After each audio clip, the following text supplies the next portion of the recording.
Oi, amigas e amigos, tudo bem com vocês? Mais um vídeo por aqui no meu canal no YouTube. E o tema desse vídeo é Seleção Brasileira. Lá vem ela de novo, hein?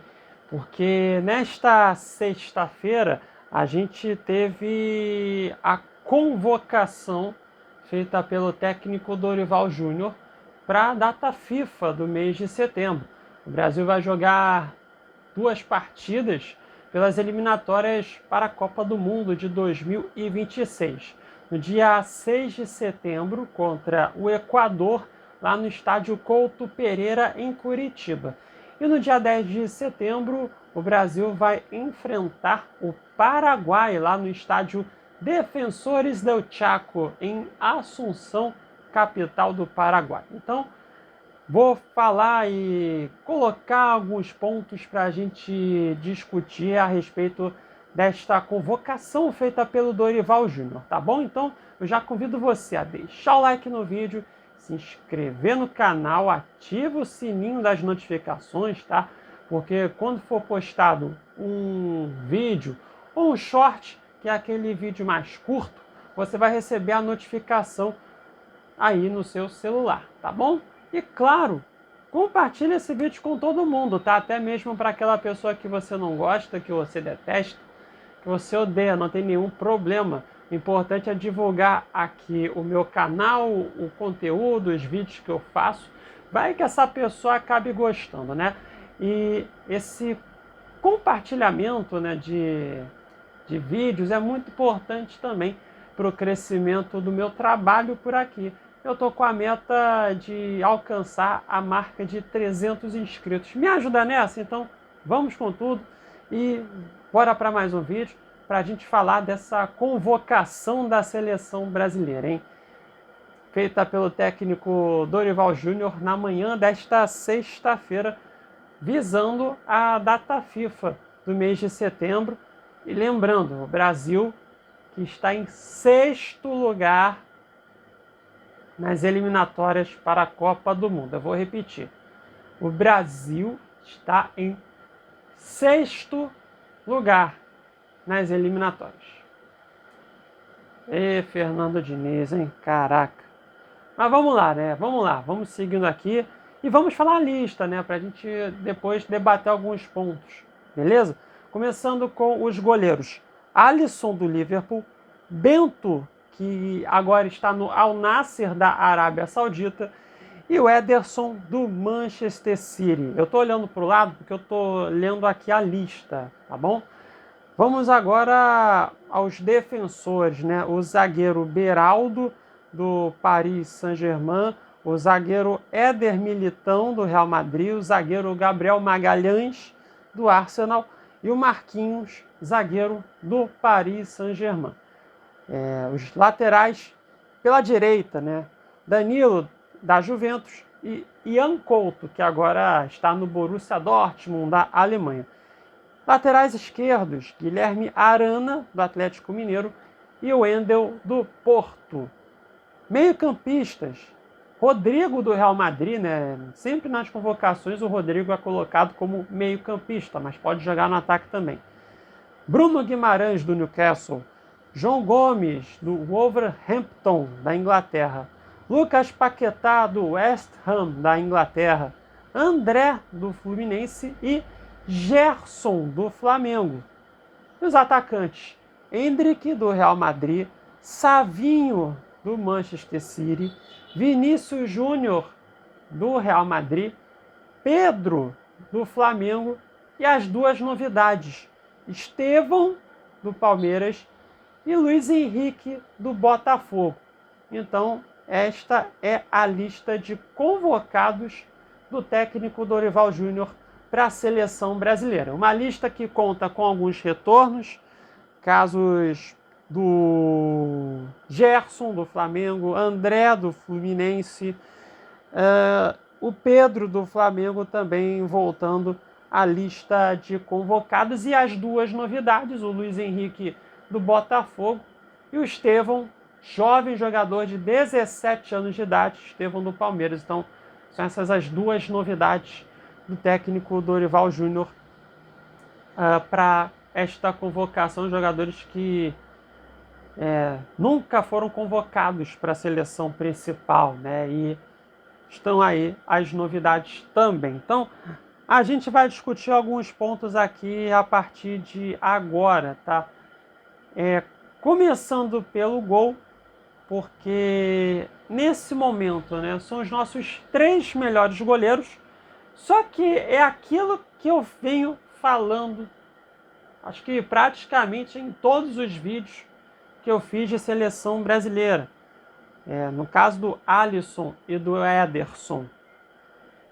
Vamos ver se o Ederson vai chegar bem na seleção, né? Porque nas últimas vezes que ele sempre foi convocado, ele sempre teve uma lesão e sempre foi cortado, né? Vamos ver se o Ederson vai conseguir chegar bem, né?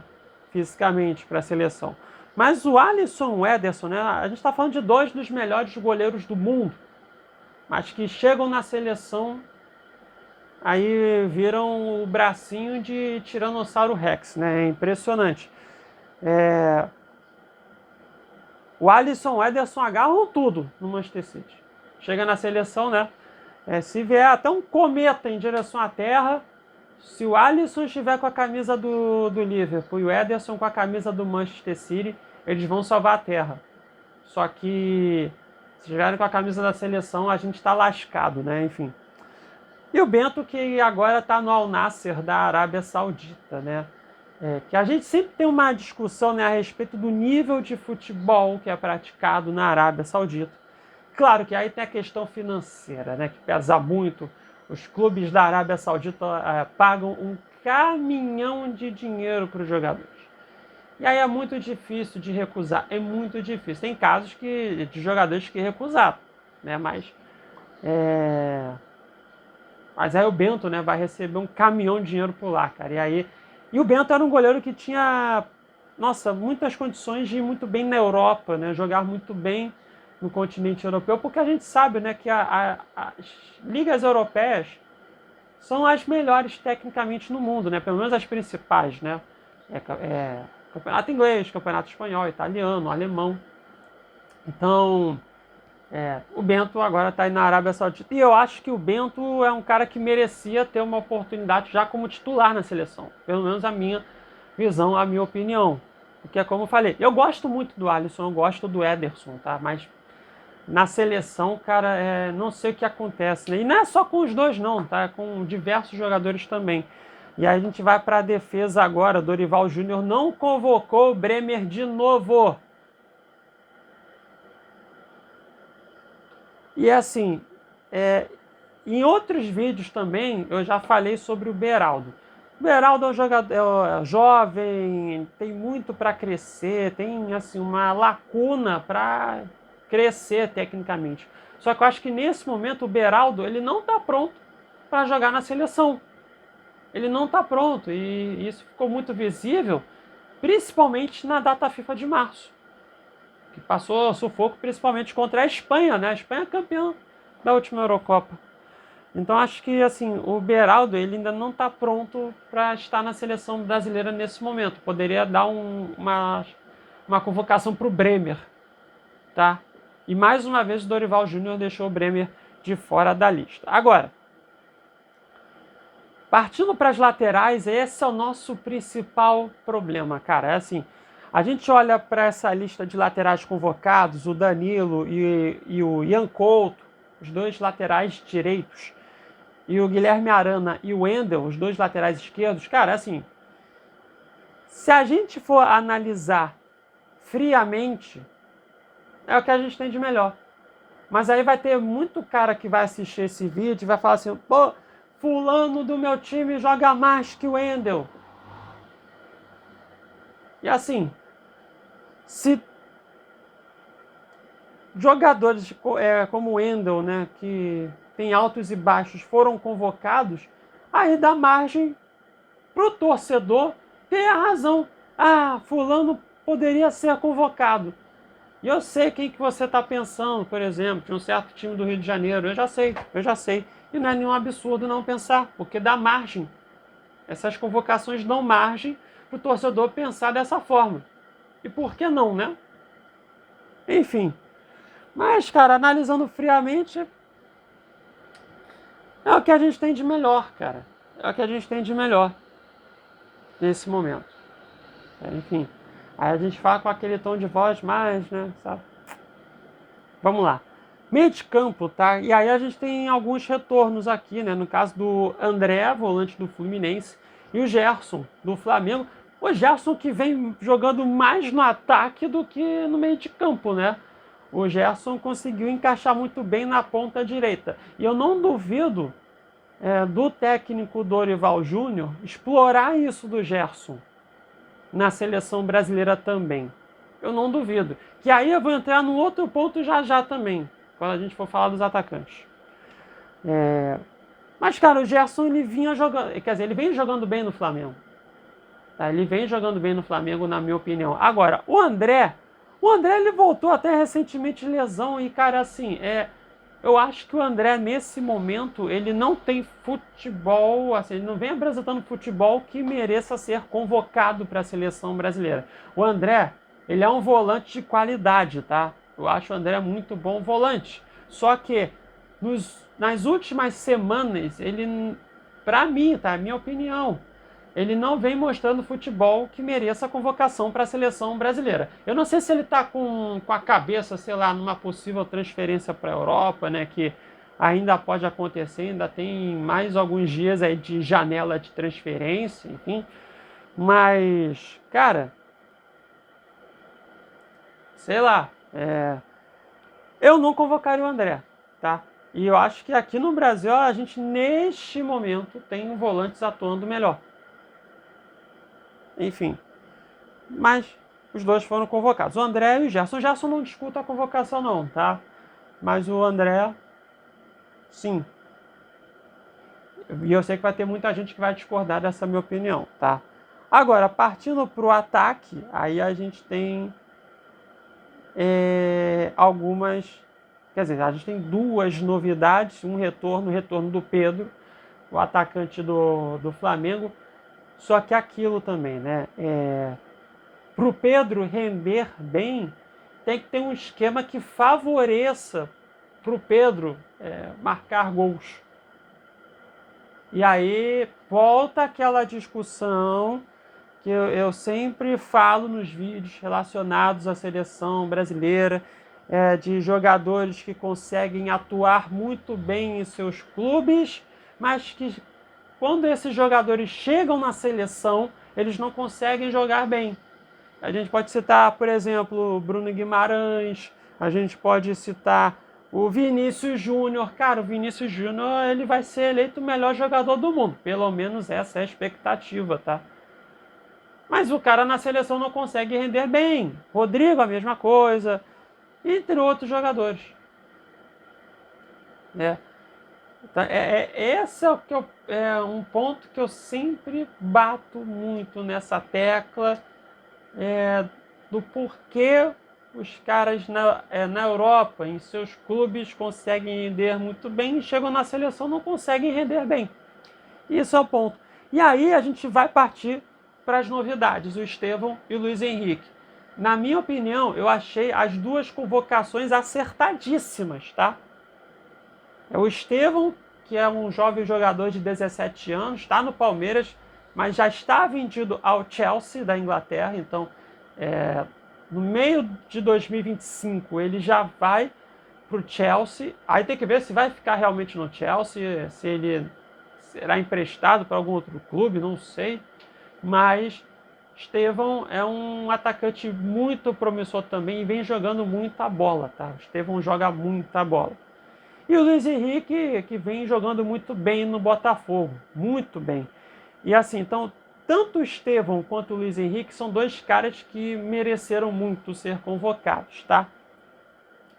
Dito isso, eu não duvido do Dorival Júnior não colocar os dois para jogar. Corre o risco dos dois se apresentarem à seleção brasileira, eles vão treinar e vão ficar no banco sentadinho nos dois jogos. Eu não duvido que isso aconteça. Eu não duvido, sabe? Mas se convocou, tem que colocar para jogar, né? Mas é como eu falei, eu não duvido que aconteça essa situação de tanto o Estevão quanto o Luiz Henrique não entrarem em campo. E aí, o Dorival vai ser perguntado, por que não colocou o Estevão, por exemplo? Aí ele vai chegar com aquele discurso, não, porque a gente tem que ter muito cuidado em colocar jovens jogadores. Vai ser o mesmo discurso que ele usa em relação ao Endrick. Vai ser o mesmo discurso. Então você tem que ter cuidado, então por que você convocou? Eu já estou imaginando que daqui a 2 semanas, né? Daqui a 2 semanas, isso vai acontecer. Depois vamos ver se eu vou conseguir prever corretamente. Enfim. Mas como eu falei, eu vou repetir aqui. São convocações acertadas. Foram boas convocações dos dois jogadores.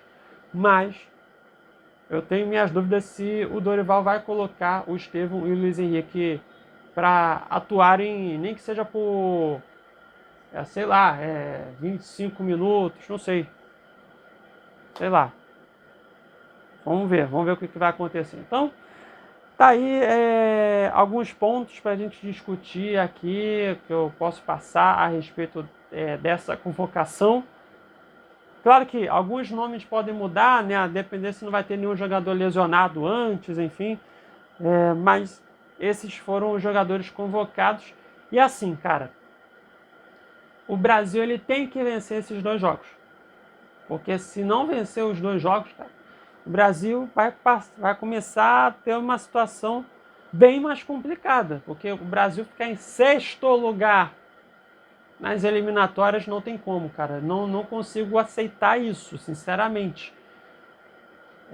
E olha que eu perdi assim, essa empolgação com a seleção já tem um tempinho, né? Enfim. Quando a gente tem que elogiar, a gente vai elogiar. E quando a gente tem que criticar, a gente vai criticar, né? E, cara, o Brasil ele tem totais condições de vencer os 2 jogos, né? Contra o Equador jogando em casa, dá para o Brasil vencer. E contra o Paraguai, dá para o Brasil vencer também. Dá. Assim, quando a gente jogou em um campo neutro contra o Paraguai, o Brasil goleou. Mas até marcar o primeiro gol foi complicado também, né? Foi um jogo chato, mas depois o Brasil aí abriu a porteira e fez uma goleada. Agora, o jogo é lá em Assunção, né? Que aí já vai ser um lugar mais complicado para jogar. Mas assim, cara, o Brasil ele tem totais condições para vencer os 2 jogos. Vai vencer os 2? Eu tenho minhas dúvidas. Porque aí a gente volta àquele ponto em que muitos jogadores atuam bem em seus clubes e chegam na seleção e não conseguem render bem. Então, assim, o Dorival ele tem que melhorar muito o seu trabalho. Tem que melhorar muito. Para o Brasil não passar sufoco nessas eliminatórias. Porque o Brasil, como falei, tem que vencer os 2 jogos, porque senão vai ficar muito difícil. Então, é isso, amigas e amigos. Então, vamos ver no que vai dar, né, nessa data FIFA de setembro. E coloquei aqui alguns pontos a respeito dessa convocação, tá bom? O que vocês acharam, hein? Faltou algum nome? Faltaram alguns nomes? Deixa aí nos comentários. Se você ficou comigo até aqui ao final, muito obrigado pela sua audiência. Deixa aquele like, se inscreva no canal, ative o sininho das notificações, compartilhe esse vídeo com todo mundo. E em breve volto com mais um vídeo por aqui, tá certo? Beijos e abraços a todos e até a próxima. Tchau, tchau!